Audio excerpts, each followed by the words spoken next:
Breaking news చూస్తున్నాం. Kolkata RG Kar medical college PG doctor పై అత్యాచార కేసులో నిందితుడిని కోర్టు దోషిగా తేల్చింది. ప్రధాన నిందితుడు సంజయ్ రాయ్ ను దోషిగా తేలుస్తూ సిల్దా కోర్టు తీర్పు వెలువరించింది.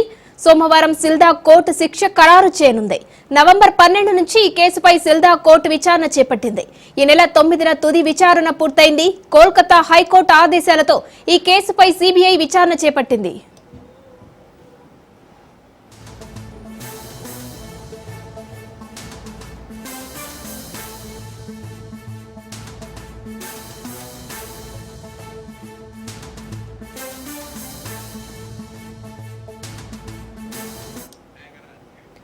నిందితుడు సంజయ్ రాయ్ కు పాలిగ్రాఫ్ టెస్ట్ నిర్వహించడం సహా ఆర్జికర్ మాజీ ప్రిన్సిపల్ సందీప్ ఘోష్ తో పాటు పలువురిని సిబిఐ ప్రశ్నించింది. కోల్కతాలోని ఆర్జికర్ ప్రభుత్వ కళాశాల ఆసుపత్రిలో ఆగస్టు 9న జూనియర్ వైద్యురాలిపై జరిగిన అత్యాచార ఘటన దేశవ్యాప్తంగా సంచలనం సృష్టించింది. ఆసుపత్రిలోనే సెమినార్ హాల్లో నిద్రిస్తున్న డాక్టర్ పై అత్యాచారం జరిగింది. ఈ ఘటన జరిగిన 162 రోజుల తర్వాత ఈ కేసుపై తుది తీర్పు వెలువడింది.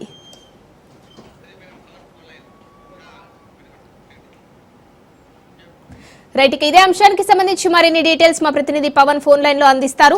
పవన్, దేశవ్యాప్తంగా సంచలనం సృష్టించిన ట్రైనీ డాక్టర్ హత్యకు సంబంధించి సిల్దా కోర్టు ఈ రోజు తీర్పు కూడా వెలువరించింది.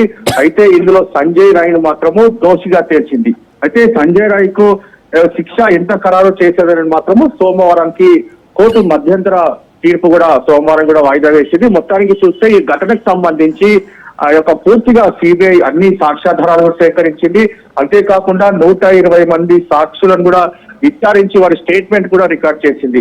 అందులో చూస్తే మాత్రము సిబిఐ పక్కా సాక్ష్యాధారాలతో సహా ఛార్జ్ షీట్ కూడా దాఖలు చేసింది. ఈ యొక్క ఛార్జ్ షీట్ పైన కూడా కోర్టు కూడా పూర్తిగా దీనికి సంబంధించి పరిగణలోకి తీసుకునే నేపథ్యంలోనే పూర్తిగా ఆ యొక్క దోషిగా తేల్చింది. అయితే శిక్ష మాత్రం ఎంత ఖరారు చేసేది అనేది మాత్రము సోమవారము ఈ యొక్క దీనికి సంబంధించి చెప్తామని చెప్పి కూడా జస్టిస్ కూడా కొద్దిసేపటి క్రితం తీర్పు కూడా వెల్లడించారు. మరోవైపు చూస్తే మాత్రము ట్రైనీ డాక్టర్ సంబంధించి 2024 ఆగస్టు 7న ఈ యొక్క దారుణం కూడా చోటు చేసుకుంది.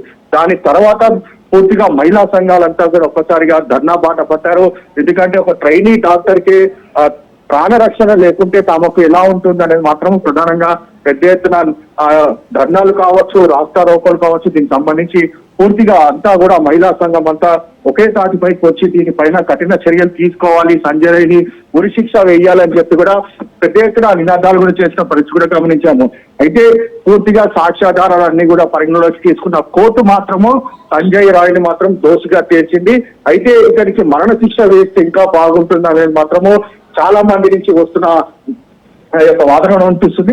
మరోవైపు చూస్తే మాత్రము ఇందులో సంజయ్ రాయ్ సంబంధించి పూర్తిగా అతనికి యొక్క హత్య చేసిన సమయంలో అతని శరీరం పైన కూడా 5 గాయాలు ఉన్నట్లుగా దీనికి సంబంధించి సిబిఐ కూడా ఛార్జ్ షీట్ లో పేర్కొంది.